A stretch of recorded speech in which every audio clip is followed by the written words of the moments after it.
About the supply chain with Christmas, but we're talking about Thanksgiving. It's just 3 days away if you haven't noticed, and some of those favorite items you've been searching for are currently being restocked at your local grocery stores. If you're on the hunt for something late, you may be out of luck. Depends on where you go and what you're looking for. Star Connor in New Bern this morning to let us know how things are at the Piggly Wiggly, what's in the shelves and what is not. Star.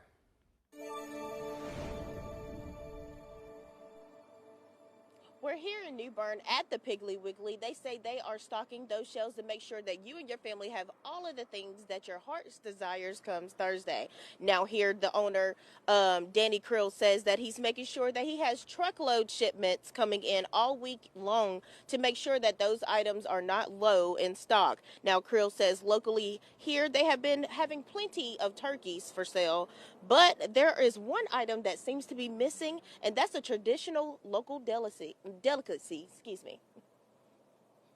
Well, as like I said, chitlins have been something that is a traditional item right now that has been hard to get all year long because it's a labor-intensive item for the plants to produce, and they just don't have the labor to do it. So they're throwing a lot of product away on that end, not getting it to the stores, things like that. So, but most people are getting most of their things that they want. They're just having to kind of maybe pick and choose one brand over another. Now Creel says that he will have a shipment coming in, arriving this morning here at the Piggly Wiggly in New Bern, but chitlins will not be on that truckload. Here in New Bern, I'm Star Connor. Back to you inside of the studio. Difficult year, the pork industry is booming. Farmers say the demand is so high they're making a profit despite higher feed costs, Chinese tariffs, and restaurant closures. Through the pandemic, consumers picked pork. We've got pork consumers that are consuming more pork in this country than they ever have. Demand for pork is so strong that retail prices are well over $4 a pound. Part of that price hike is due to a shortage of hogs. Because the animals are costing more, so's the meat. The team at Las Vegas Livestock says there's no immediate concern about bacon prices rising in the valley. But if scrap shortages continue and if we see another surge in COVID-19, it could be more difficult to find affordable pork.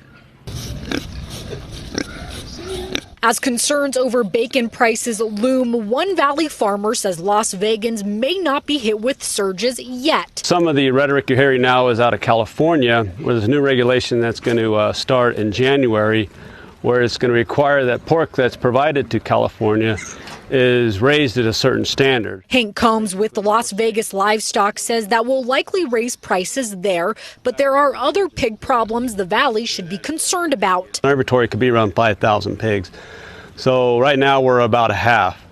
And we're still trying to grow. We're still trying to get feed. Pig farms like Las Vegas Livestock get scraps from casinos, buffets, and hotels for pig feed. But as the city bounces back from the pandemic, Combs says they're still not receiving scraps at pre-pandemic rates. I used to consider Las Vegas a holy grail of food scraps. I mean, it was just so much food waste here. It's a town of excess, right?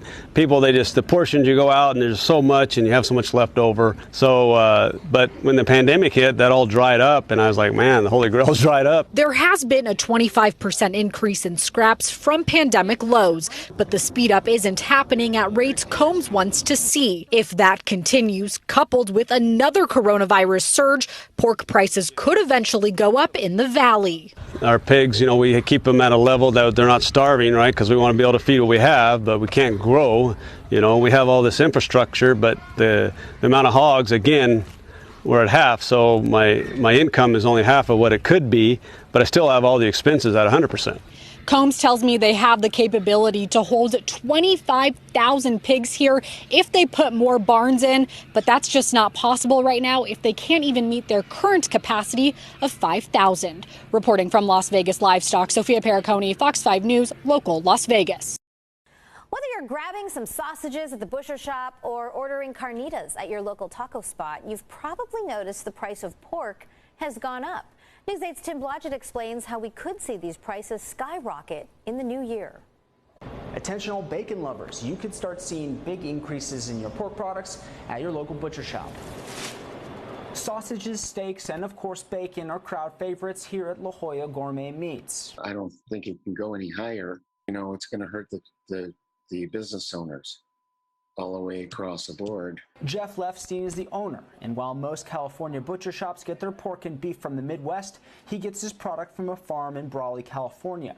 Over the last few years, and especially during the pandemic, the price of meat has shot up. Pork at its lowest in July of last year was $46 a pound. By August of this year, it's up to $106. I also use the Berkshire pork, which has gone up also. Of course I have to pass it on to the customers, but I don't really want to do that. But Lefstein could certainly see higher prices from his California meat distributor. Proposition 12, passed by 62% of California voters in the 2018 election, requires farmers who raise veal, pigs, and egg-laying chickens to be given more humane conditions. The bill, which will go into effect in the new year, will require meat manufacturers to give each breeding pig at least 24 feet of space. This means fewer pigs on the farm and millions of dollars spent upgrading the pens. With the new year around the corner, many pork farmers in California won't be ready to make the necessary changes to be compliant with state law. According to the Associated Press, only 4% of hog operations now comply with the state's rules. The National Pork Producers Council has petitioned the U.S. Supreme Court to overturn Prop 12, but right now the bill will go into effect January 1st, 2022. When it does, we could see pork prices skyrocket in California and beyond. I have a family, so it's taking money out of our pockets, and it's costing more to run the business. Tim Blodgett, News 8. I do want to get your insights on what you're seeing on your store shelves where prices and inflation are concerned. Yeah, it's good to be back, and good morning. We're seeing it. I mean, everything that you've read is what we are seeing as well. Honestly, by June, we had already had the same number of cost increase requests from manufacturers that we got in the whole of 2020, and it just seems to continue to accelerate. Of course, we run it through our, our commodity strategy team to make sure that the costs are warranted. Anywhere we can push back, we always do, and anywhere we can absorb the cost for customers, we try to do that as well. But honestly, everything continues to get more expensive right now. So if everything's continuing to get more expensive, where can consumers in the grocery stores expect to feel the pinch of higher prices? Or, since sometimes, especially where packaged food is concerned, it's not always higher prices, but smaller quantities, where are you seeing those biggest pain points? Yeah, right now, as we talk today, it's really in meat. I mean, cattle costs have gone up 20% versus last year. And so we're seeing about 8% inflation right now inside of the meat category specifically. The good news is, as I think about Thanksgiving, like we already ordered all of our turkeys back in February, so we're feeling good about supply there.